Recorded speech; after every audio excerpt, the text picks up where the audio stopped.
2001 big बाजार launch होता है, बट ये सिर्फ एक रिटेल स्टोर नहीं था।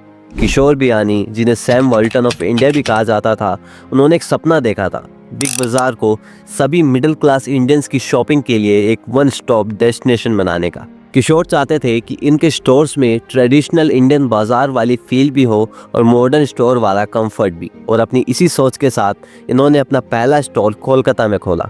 बिग बाजार में प्रोडक्ट्स की वाइड रेंज होने के साथ साथ अच्छे डिस्काउंट्स भी दिए जाते थे, जिसकी वजह से पूरी की पूरी फैमिली यहाँ शॉपिंग करने आती थी। बियानी ने एक चीज ऑब्जर्व की कि इंडियन कंज्यूमर और स्पेशली हाउसवाइफ्स बहुत प्राइस सेंसिटिव होती है और हमेशा बार्गेनिंग की तलाश में होती है, और इसीलिए इन्होंने अच्छे डिस्काउंट्स देने शुरू कर दिए, जिससे मंदी वाले दिनों में भी इनके स्टोर्स पर अच्छा ट्रैफिक आना शुरू हो गया था। And it worked like magic.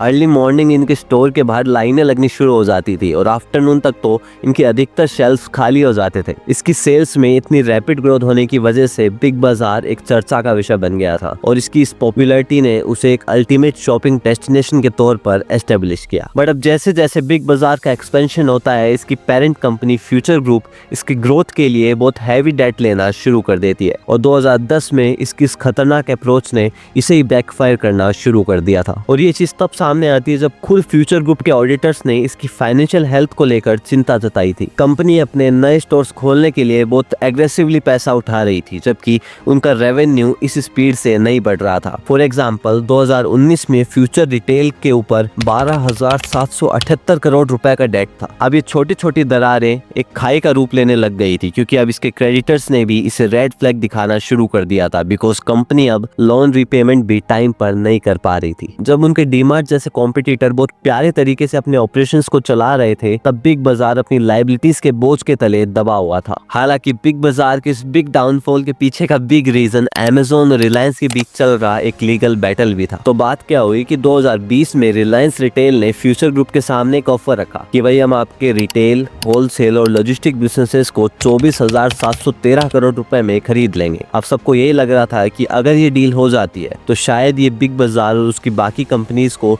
डूबने से बचा सकती है। बट फिर कहानी में एंट्री होती है अमेज़न की, जिसने फ्यूचर कूपन्स, जो फ्यूचर ग्रुप की एक यूनिट है, उसमें 1400 करोड़ रुपए इन्वेस्ट किए थे। अब क्योंकि रिलायंस इंडियन मार्केट में अमेज़न का सबसे बड़ा कॉम्पिटिटर है, तो वो इसमें ऑब्जेक्शन कर इसको एक लीगल मैटर बना देता है। फिर ये मैटर बढ़ता बढ़ता सुप्रीम कोर्ट तक पहुंच जाता है, जिससे रिलायंस के इस एक्विजिशन प्लान पर एक बहुत नेगेटिव इम्पैक्ट पड़ता है। मीनवाइल बिग बाजार के स्टोर्स आउट ऑफ स्टॉक रहने लगे थे। सप्लायर्स ने भी उधार पर माल देने से मना कर दिया था, जिससे एक बहुत ही अनसर्टेन सिचुएशन बन गई थी। मुंबई के एक स्टोर मैनेजर ने बताया कि ये सिचुएशन एक बुरे सपने की तरह है। स्टोर के शेल्फ्स खाली पड़े थे, स्टाफ को टाइम पर सैलरी नहीं मिल पा रही थी और ऐसी सिचुएशन हो गई थी कि पूरे दिन चहल पहल से भरे रहने वाले बिग बाजार के स्टोर्स अब किसी पुरानी हवेली की तरह खाली पड़े थे। और रिलायंस की वो डील जो शायद कंपनी को बचा सकती थी, वो अब एक बहुत लंबे लीगल मैटर में फंस चुकी थी, जिसने फ्यूचर ग्रुप को एक बहुत बड़े फाइनेंशियल डेंजर में डाल दिया था। जब 2020 में पेंडेमिक आया, तब उसने पहले से कमजोर चल रहे बिग बाजार को एक और करारा झटका दिया। लॉकडाउन की वजह से इसके सारे स्टोर्स को बंद करना पड़ा और क्योंकि इसके पास कोई ऑनलाइन प्लेटफॉर्म नहीं था जो इसको बैकअप में सपोर्ट दे सके, इसके रातों रात सारे रेवेन्यू स्ट्रीम्स खत्म हो गए थे। और इससे भी बड़ी परेशानी की बात ये थी कि इसका competitor D mart already e commerce में आ चुका था। उसका ऑनलाइन प्लेटफॉर्म था डी मार्ट रेडी,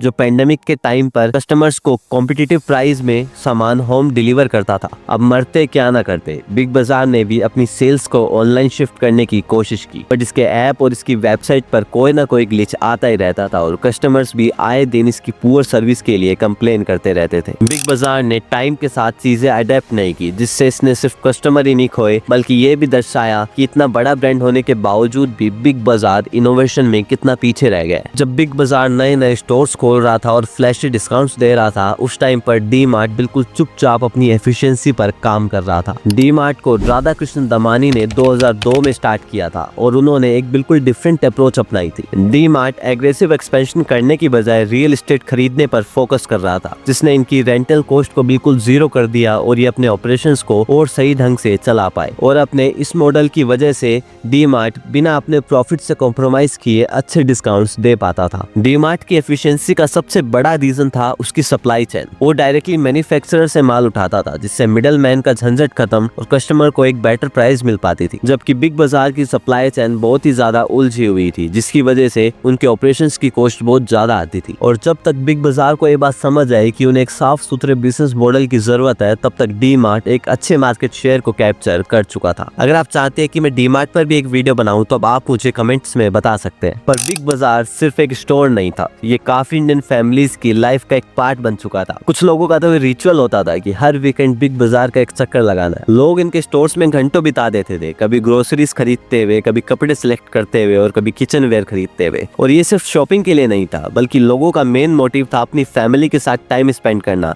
उनकी चॉइसेस को समझना। बट जैसे जैसे स्टोर्स खाली होने लगे और स्टाफ को ऑपरेशन चलाने में परेशानी आने लगी, वो इमोशनल कनेक्शन कहीं ना कहीं टूटने लगा था। जो लोग बिग बाजार में ट्रस्ट और क्वालिटी की वजह से जाते थे, वो अब डी मार्ट और बाकी ऑनलाइन प्लेटफॉर्म पर शिफ्ट हो चुके थे। और इस तरह बिग बाजार की कहानी का अंत होता है। अगर आपको वीडियो वैल्यूएबल लगा so make sure to hit the subscribe button और इस बेल आइकन को भी जरूर प्रेस कर दीजिएगा। So see you in the next video. Thank you very much.